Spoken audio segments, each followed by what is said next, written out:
Hello everyone, this is Val. Thank you for joining me for part 2 of my videos about putting pockets into your junk journals. This video is going to cover ideas 11 through to 20, and we'll start with envelopes. So there's several ways we can use envelopes in our journals, and you can use ones that you've bought or been gifted, and also any that you can make for yourself. And there's several ways we can use them. We can stick them down on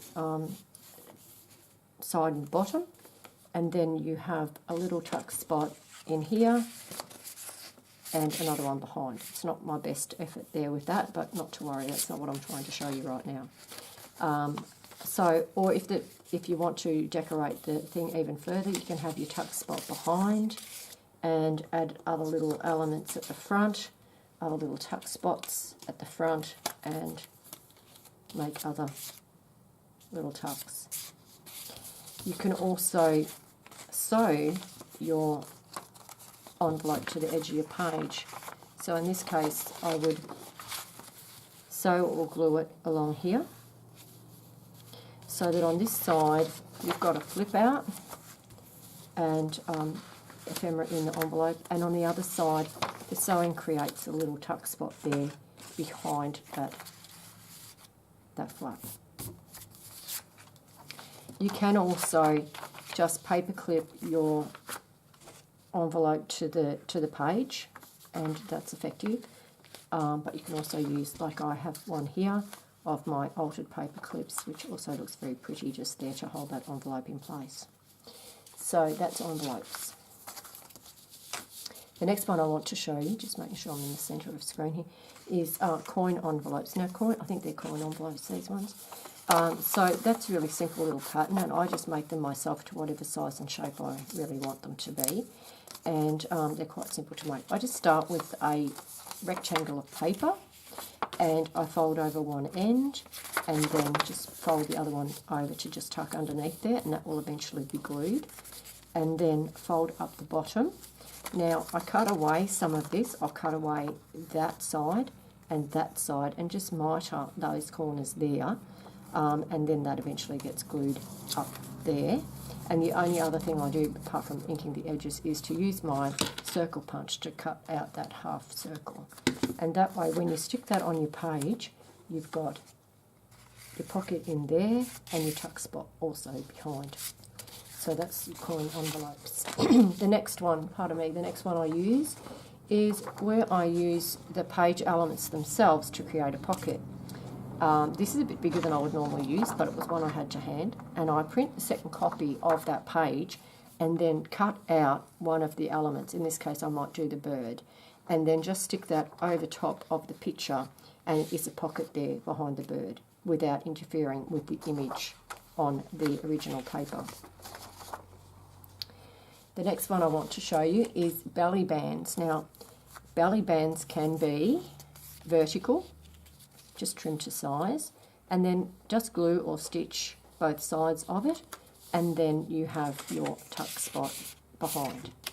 You can also do that vertically, and again just glue the top and bottom or stitch, and then you've got your space behind it. The other one you can do is diagonal, and here I would need to trim those edges off with level with the paper, and just glue again at the edges, and then you've got a nice little tuck spot there for your tag. So that's belly bands. The next one is a side pocket. Now, there's several ways to do this.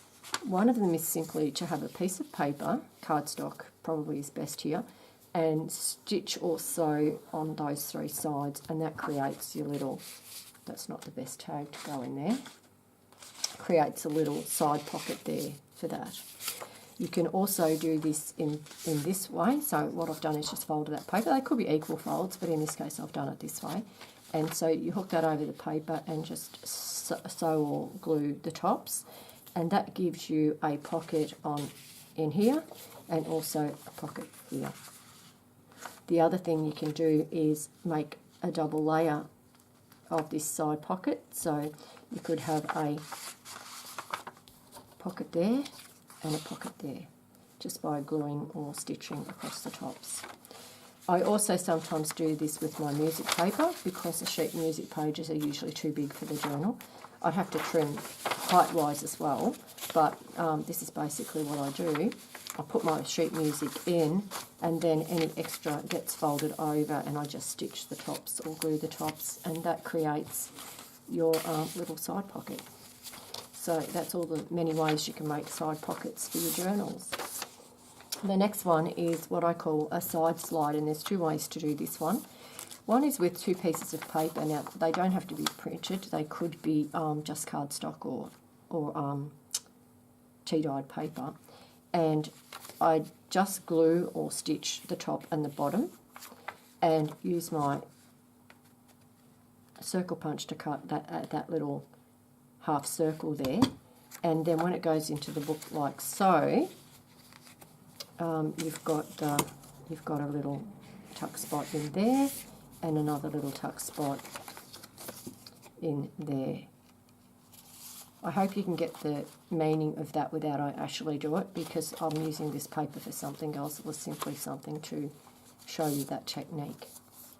The other way I do is also similar with this, where I will use one of the ephemera pieces from whatever I'm working on, and I will take a little half circle out of the side, and then glue or stitch the top, the side and the bottom, and that gives you a nice little tuck behind. A card that actually fits in perfectly is best, but you can see that you get that side slide there. That was the one I had ready to do that with. Let me just show you again how that would go. So you would have that slide, and then that would just slide in behind it, and that would work very well. Now, the next one is using doilies. So fold your doily in half and glue just along the crease, and you just just hook that over the paper like so, and then get a circle of paper, stronger paper to do. Now, it doesn't have to be scalloped. In fact, I prefer it's not, but that sort of works okay too. And that would just be glued along that edge as well. And that can look very effective when you put a bit of bling and so forth on it, just to do a bit of layering. And that gives you the tuck spot there, and it also gives you, on the other side, it gives you another tuck spot there. And that's a very pretty one as well. So that's using the doilies.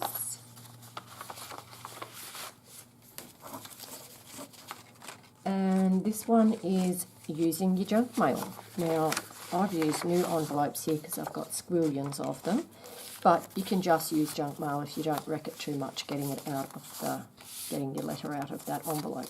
So all you do is fold up the bottom of the envelope and glue the sides. That's the basis of it. Naturally, you can make it as pretty as you like, and I would often put a panel in that back piece there, and maybe something contrasting on this section here and on there as well, because that can be a tuck spot too. So you would have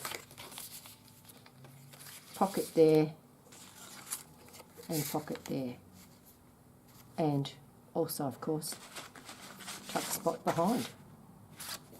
So that's that one. You can see that here with this purple one that I've made that's quite pretty. And so you have your tuck spot behind, pocket here, whichever way you want to go. So that's it. That's using the junk mail. Now you can also layer these the way we do the book pages by folding them at different levels, and when you put them like this, obviously you would decorate the different elements to hide some of this. If you didn't want to use that, then you would have to decorate that separately, and you end up with your various level pockets here. And that's another one that can be quite pretty when you put it on your page and just attach it along that edge and that edge. It can be stitched, of course. It can be embellished any way you like, but that's how you make a multi-pocket page out of just two junk envelopes. The last one I've got to show you is just a simple little one where I'll often make another little pocket on a tag. So I just get the tag, attach a pocket sides and bottom, and then you've got your other little tag or piece of ephemera that goes in there, and that looks very nice on your page in just a little corner tuck. And that's it. Thank you so much for watching. I hope you find something that is useful to you in putting pockets into your journals. Best of luck with it all. Goodbye.